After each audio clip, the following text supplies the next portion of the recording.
Hello and welcome to Election Drama Global Highlights of 2024. Your one-stop shop for all the messy, contentious elections around the world this year. From fraud allegations to surprising victories, these elections had it all. So buckle up, folks, for a wild ride through global political theatre.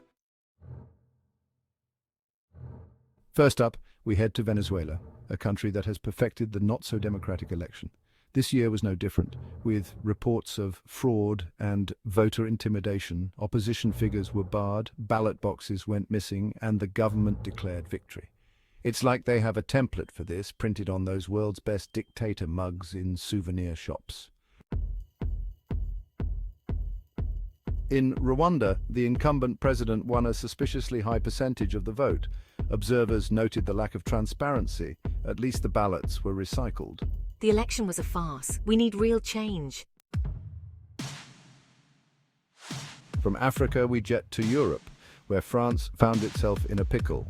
The elections resulted in, you guessed it, a hung parliament.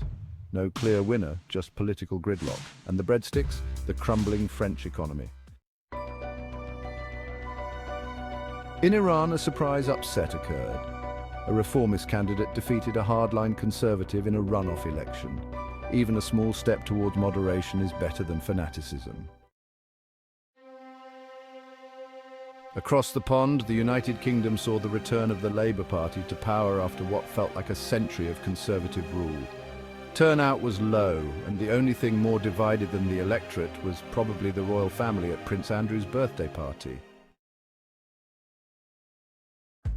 Speaking of divided, let's talk about Belgium, a country that's basically two countries in a trench coat. The Flemish Nationalist Party pulled off a surprise victory. At least the waffles are still delicious. Chapter 7. European Union. A shift to the right. The EU elections saw a surge in support for hard-right nationalist parties.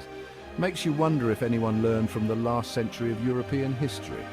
But hey, at least they're not actively invading their neighbours, yet. Chapter 8, India Modi 3.0, because 2 just wasn't enough. Narendra Modi secured his third term as Prime Minister. The election was closer than expected, suggesting some fatigue with Modi's leadership. The BJP held on to power, but cracks are starting to show. Voters are becoming more vocal, signalling a potential shift in the political landscape. Chapter 9. Mexico. Hola, Historia. Mexico made history by electing its first female president, Claudia Sheinbaum. She's also the country's first Jewish president. A win's a win, right? Chapter 10. South Africa. The ANC's grip starts to slip. The African National Congress faced its biggest challenge yet. For the first time, the ANC won less than 50% of the vote.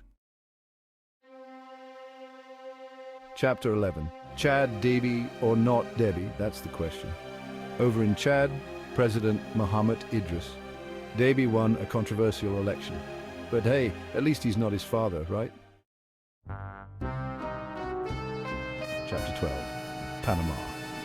From security chief to president, in Panama, a former public security minister won the presidential election. It's like electing a former prison warden as your therapist. You hope they know what they're doing, but feel uneasy. In Croatia, a far-right party emerged as a potential kingmaker in the parliamentary elections. But hey, the beaches are nice, right? In South Korea, the opposition party won a significant majority, challenging the president's agenda. It's like when your little sibling finally fights back. You're proud, but also a bit scared of their new power. In Slovakia, an ally of the populist prime minister won the presidential election, raising concerns about ties to Russia. It's like watching your friend get back with their toxic ex. You know it's a bad idea, but you can't stop them. In Senegal, a young political outsider, backed by a powerful opposition, pulled off a surprise victory. It's like when your favorite underdog team wins. In Russia, Vladimir Putin won his 5th term as president because of course he did. The election was as fair as Russian roulette, but not a surprise. And lastly, we circle back to Iran, where a different kind of drama played out. It wasn't about who won or lost, but who didn't bother to show up. Turnout in Tehran was abysmally low, a silent protest against the government's brutal crackdown. So there you have it. A whirlwind tour of the most dramatic, controversial and bizarre elections of 2024, from the Americas to Africa, Europe to Asia. Democracy is a messy, unpredictable beast. Sometimes it roars with the voice of the people.